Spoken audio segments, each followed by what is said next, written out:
দীর্ঘ ১ মাস পর পর্যটন শূন্য পটুয়াখালীর কুয়াকাটা এখন পর্যটকদের পদচারণায় মুখরিত হয়ে উঠেছে। গতকাল বিকেল থেকে সৈকতে এ সকল পর্যটকদের আগমন ঘটে। আগত পর্যটকরা স্নিগ্ধ সৈকতে আনন্দ উল্লাসে মেতেছেন। অনেকে সমুদ্রের নোনা জলে গা ভাসিয়ে হই হুল্লোড়ে মেতেছেন, আবার অনেকেই প্রিয়জনকে নিয়ে সেলফি তুলে স্মৃতির পাতায় রেখে দিচ্ছেন। আর এখানকার সমুদ্র সি বিচ খুবই উপভোগযোগ্য, যেটা আমাদের অনেক বেটার ফিল করায়।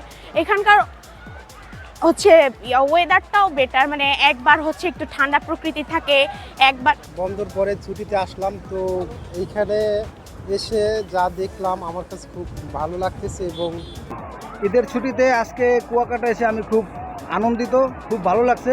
মন চায় এরকম সুন্দর পরিবেশে, মনোমুগ্ধকর পরিবেশে বারবার আসি।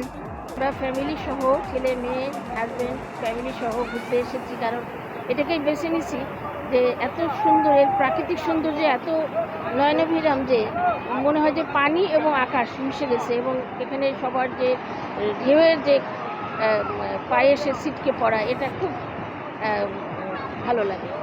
কুয়াকাটা এসে আমি খুবই আনন্দিত। এখানকার পরিবেশ এবং মনোমুগ্ধ, এখানকার ঢেউ অনেক সুন্দর। অনেকে সৈকতের বিভিন্ন বাহনে চড়ে এক প্রান্ত থেকে অপর প্রান্তে ঘুরে দেখছেন, কেউ বা আবার বেঞ্চিতে বসে সমুদ্রের তীরে আশ্রে পড়ার ঢেউ সহ প্রাকৃতিক সৌন্দর্য উপভোগ করছেন। মোট কথা, সৈকতে বিরাজ করছে ঈদ উৎসবের আমেজ। এইদিকে গঙ্গামতি, লেম্বুর বন, ঝাউবন ও সুটকিপল্লী সহ সকল পর্যটন স্পটে রয়েছে পর্যটকদের উচ্ছ্বাসিত উপস্থিতি। আগতদের ভিড়ে বিক্রি বেড়েছে পর্যটন সংশ্লিষ্ট ব্যবসা প্রতিষ্ঠানগুলোতে। বুকিং রয়েছে অধিকাংশ হোটেল মোটেল। নিরাপত্তায় তৎপর রয়েছে ট্যুরিস্ট, থানা পুলিশ ও নৌ পুলিশের সদস্যরা। আপনি কি পাশের রুমে ছিলেন? আপনি আমার ডাক দেবেন না যে ভাই আমি কিন্তু আপনাকে লোক।